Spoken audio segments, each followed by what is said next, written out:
Hello ladies and gentlemen, what's up? This is Papa Bale and welcome to the channel.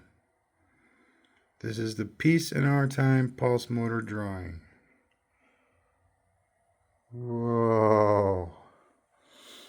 Alright, so what we have is a 120 drive coils.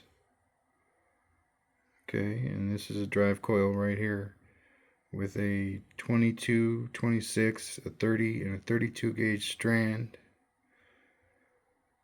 538.8 turns of each strand. And it has the main drive coil, which is this one, has an iron core, which is made out of iron filings. And then this is the reverse flyback pickup coil. Place the BEMF coil directly on the core of the main drive. So you just slide it right on there. And let's take a look at what I'm talking about. Okay, there's the main drive. Here's the core sticking out of the back. And that's the pickup coil. It's 22,000 turns of 32 gauge. You get some wicked readings when you hook an oscilloscope up to that thing. And I think it's because of the coil that it's hooked up to that's creating the reverse flyback. Now there's several ways to hook this up, and those are listed down here, some of them anyway. With the 4-filer coils, there are of course many combinations of connections. I will list a few of them here that I have tried. Parallel strands, which means hooking one transistor up to each strand. Parallel strand in series, which means you hook each strand up in a series and you hook each end up to a transistor. I like the series that's not the complete series, but the 2 series, and use 2 transistors per coil. I chose to do 22 and 30 and 26 and 32 together. It's pretty, I mean, it is what it is, and you can only get so much out of it, but I think it's pretty good. And that's what this diagram is of this combination of connections.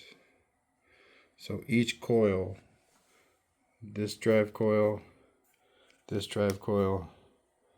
this drive coil, all have this same connection in them. It's pretty cool. And as you can see, you got the drive coils at 120 degrees, the main drive up there with the BEMF. You have your trigger coil here, and then you've got your induction coil over here. That is the EMF coil. So you got your BEMF coil and you got your EMF coil. Both stationary. I don't like holding on to things.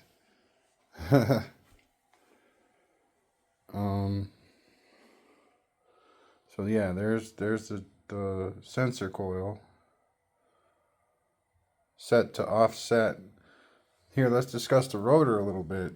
Mark that down too. 9-inch rotor, 1/4-inch shaft, 40 degrees of separation, or in other words, 9 magnets on the rotor.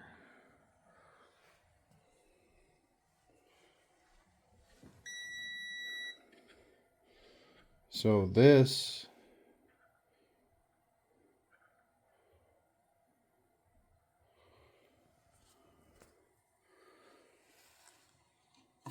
the transistors I have are designed for high voltage. They're fast switching.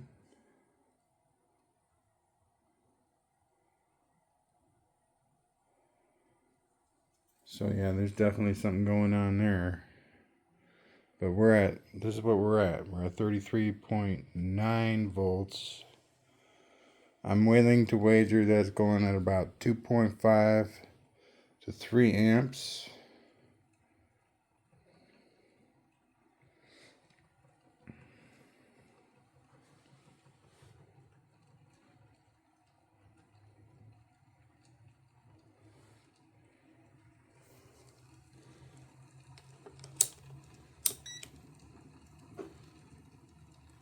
All right, the BEMF coil is now generating up to 45 volts of AC electricity.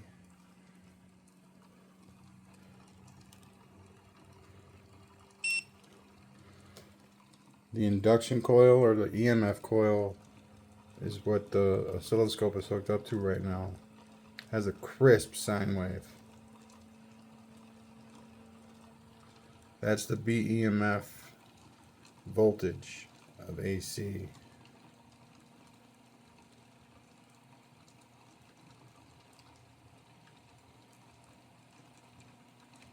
That's awesome.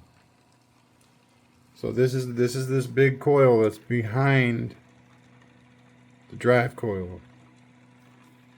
And I'm guaranteeing there's not enough going on. I mean, the core is helping a lot. But there's not really that much more going on than the core and the back, the flyback. Reverse flyback, my bad.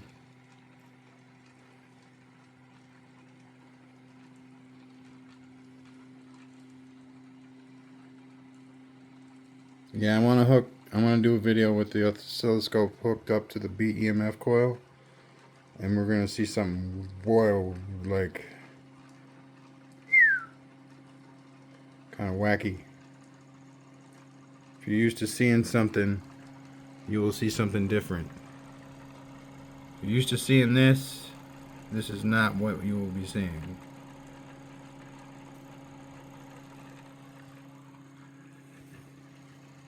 $102. That's a crisp, solid, fast, silent build. I think it's awesome. Especially having the 22 and the 30 and the 26 and the 32 together. Create something better than either one of them. So yeah, that's great. And 2 is better than 1, but not always. Well, you gotta put it in a really bad spot for it to be worse. But I've done that. I've had that happen.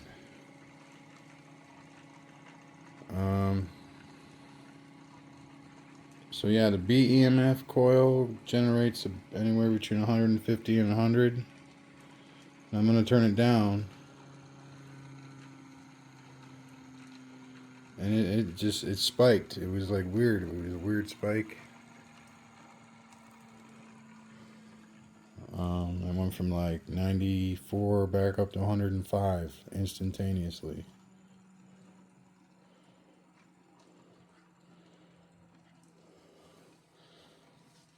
With the load on it, just with this build in particular, especially with the fast switching, high 15, 20 volts is as low as you want to start spinning this thing, because you're gonna be doing it over and over again and not getting what you want. So I would say this is definitely not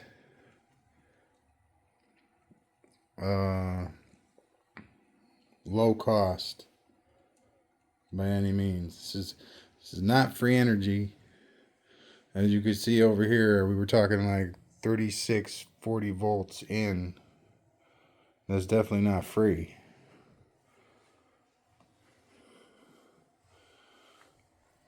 But yeah, there's lots of different ways you can do it. And if you do it with the parallel strands, you can get up to, what is it, 12 transistors, 4 for each coil. And then the one trigger coil, the one sensor coil. I'm working with a 60 volt 8 amp power supply, and that's power distribution right there. So it goes from the power supply and then it gets split and goes into 6 different directions, and then it comes back.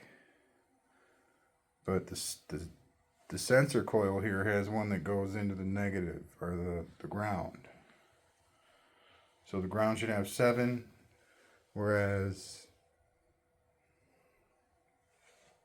the positive should have 6. The ground should have 1 more. Here's the transistors that I'm using. Fast switching.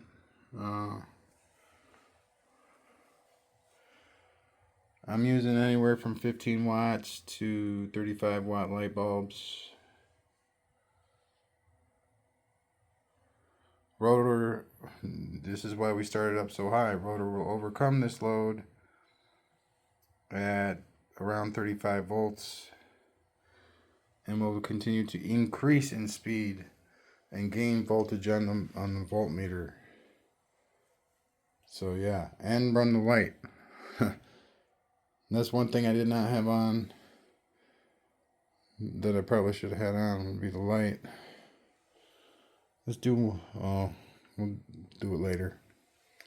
Oh, I wanted to show you these things right here.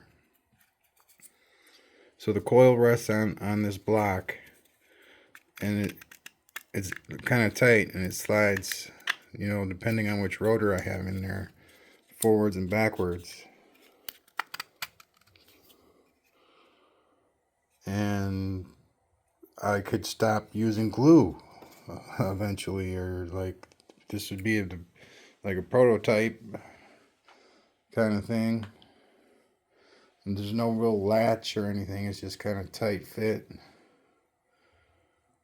and we could go from there. See, this way it won't lift up. We can glue the base down or screw it in, you know, whatever we're gonna do.